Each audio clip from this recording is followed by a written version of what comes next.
everyone, once again welcome to my YouTube channel.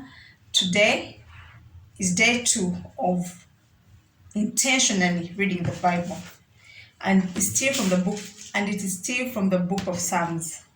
So today I'll be reading Psalms 2, the whole chapter. Why do the nations rage and people imagine a vain thing?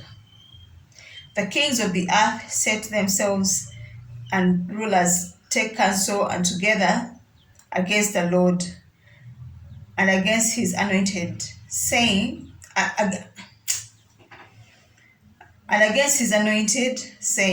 let us break their bands asunder and cast away their cords from us.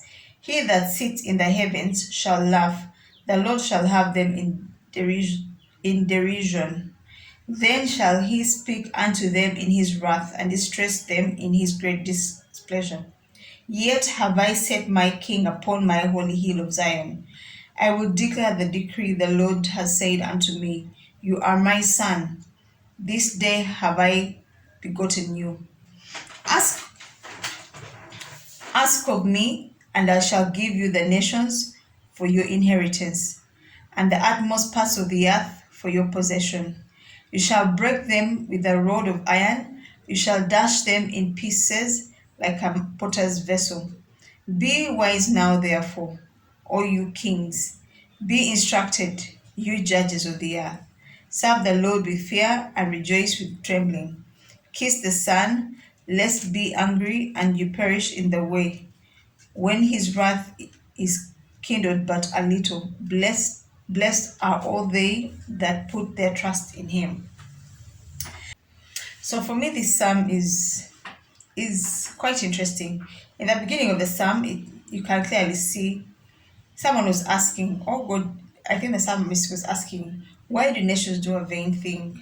Why do nations and the people imagine a vain thing? The psalm is talking about there are people on the earth who are planning, who have done a vain thing, or who will do a vain thing to the people who believe in God.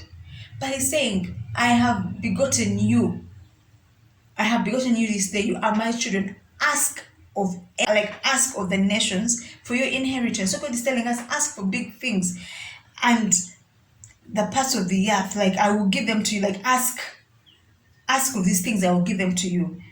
And then he goes on further to issue a warning to people in leadership and saying, be wise and be instructed, and serve the Lord with fear and trembling. Kiss the Son. Let's be angry and you perish in the way, when his wrath is kindled but a little. So when I say kiss his son, remember he's saying, today I have begotten you, you are my son. So who is he saying? These are my children. So he's telling, when he says kiss, I don't think he means literally kiss, but I think it's like, when you're dealing with my children, have wisdom when you're dealing with my children, lest you perish. So he's saying, kiss my son. When you're a judge or in a position of leadership and you're dealing with God's children, be wise with how you're dealing with them, lest he be angry and you perish in the way. If you offend a child of God and you're in a place of leadership, God is warning you that if that child gets angry, you will perish. Meaning that if you offend children of God and they cry out to their father, and their father has to come down to avenge them, you will perish. And then the psalm ends, blessed are all they that put their trust in him.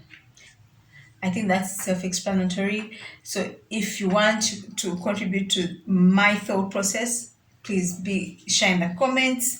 But this is what I understand. So from this psalm, what I get from this psalm is there are people who are against God's children.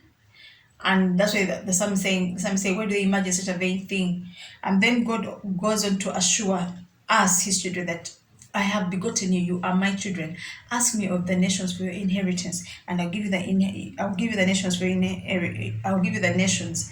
inheritance. And then he goes further to warn people in authority, judges, and says, be wise when you're dealing with my children.